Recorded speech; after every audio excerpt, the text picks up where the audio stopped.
I got the inspiration for this video from Riz, who sent me this email.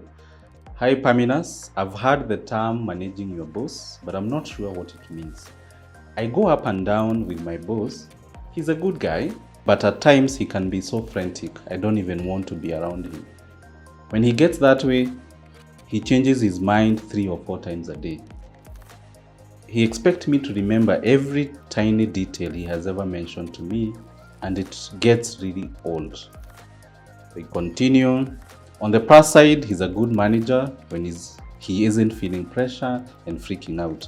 When he's relatively calm, which is about 80% of the time, he's a good mentor and collaborator. This is the question. I want to manage my relationship with my boss instead of just weathering it. Right now, I live in fear of the next incident, of him going into fight or fright mode and making my life hell. I want to get some control over those episodes if I can. Got any suggestion for me? And she signs off. Yours, Liz. So are you in a similar situation as Liz? Are you wondering how to manage your boss? Managing your boss is fairly a new concept, because most of us, when we think about management and leadership skills, we think about how do we manage the people who report to us, the subordinates. But in today's video, I want you to know that there's a concept called managing upwards. And managing upwards, it's all about what relationship do you have with the person that you report to, and that is your boss. Why is it important? Studies have been done and shown that people don't leave jobs. People leave because of their bosses. The number one reason people leave their boss, apart from obviously finances, is because of the relationship they have with their senior. So it's absolutely important to be able to have this very important skill of managing upwards. So if you're looking at having a better relationship with your boss, I have 4 advice for you that I believe if you follow, you now find that you're having a better relationship with whoever you report to, and you'll be looking forward to getting to the work every day. And even if there are issues, then you'll be in a better situation to handle them.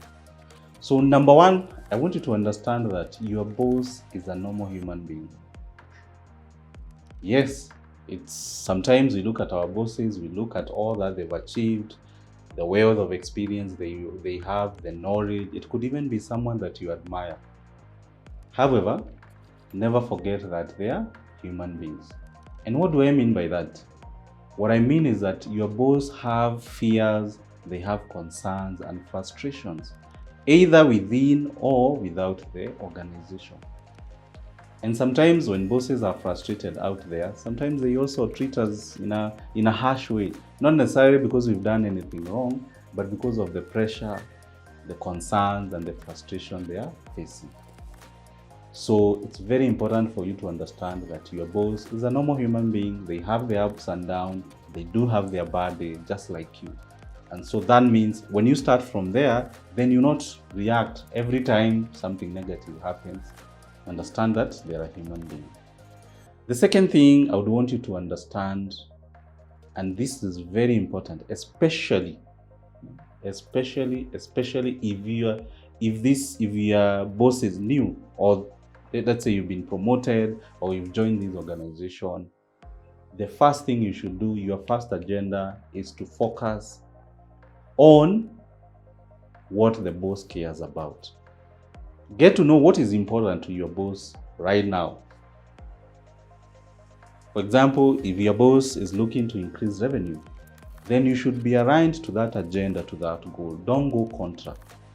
Now, most of the time when professionals get into a new job, especially senior management professionals, if they don't get to really realize where the focus is, the boss focus is on the first 3 months, then you find chances of them being confirmed, chances of them having a career in that organization, they are really slim. Because a lot of frustration is if people are pulling in different directions. If your boss is thinking about how to increase revenue, and for you, you're thinking of how to spend more money, how to increase marketing, you'll be going contra. Yes, I know you need to do marketing for you to increase the revenue. However, first is to get into his shoes, be on the same page, and then you can introduce your ideas, you can introduce your agenda, you can tell the boss, oh, I do see for you this quarter, it's important that we look at the numbers, we do well, but for us to be able to do that, I'll need you to facilitate me with a marketing budget. So that way, even if when you leave that office, the boss will feel that you are well aligned. And a good example is even what is happening at the political scene. You remember when the president and the vice president, I hear nowadays there's a fallout. And the reason why there's a fallout is there's a perception out there that the vice president is doing his own things and the president is doing his totally different things. So already you can see that really creates a lot of friction, conflict, and as you can see in the political situation, they are not seeing eye to eye. So it's very important for you to understand the agenda of your boss, what is his or her focus. Now, whenever you are relating with your boss, you always come through things you're not happy about. You'll be frustrated over one or two things. You'll have concerns. If you want to manage your boss, what we are calling managing upwards, then learn to express your concerns, frustration, but in a positive way. So always learn to bring things to the table to clear things up, because you also don't want to have this issue. It's been in your mind for the last 2 months and it hasn't been addressed. And maybe you could even be right. Whatever you're suggesting to your boss could help the organization, it could help the department. So don't be the type of person who holds back, or you go out there complaining. It's very best to just call for a meeting, especially when your boss is in a good mood, and then bring your suggestions, concerns, or frustration to the table. But in a positive way. Remember that, in a positive way. On to my last point. Whatever happens with your boss, please don't take it personally.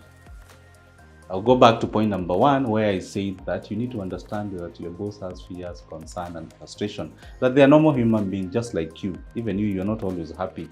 7 days, 24 hours, 7 days, 365 days a year. You do have your bad days. So don't take whatever happens personally. And the reason why I'm bringing this up is because a lot of our bosses, a lot of our managers, unfortunately, they've not gone through any leadership or management training. They haven't been given support. So even for them, it's like they've been they've been thrown in the deep end, and they're trying to survive. The idea of doing their own work and managing others is never easy. So don't take it personally. And if you truly also want to help your boss, why don't you recommend for leadership training? Indirectly, if you're in good books with the HR, it's a good time to talk to the HR and recommend leadership training for the whole organization, so that as the boss attends the training, he'll be empowered, and it will also work to the benefit of the organization. So I believe with those few pointers, now you'll be able to have a better relationship with your boss. You will be able to manage upwards and have a good stay in that organization. Don't live in fear. There are always ways and means of managing upwards.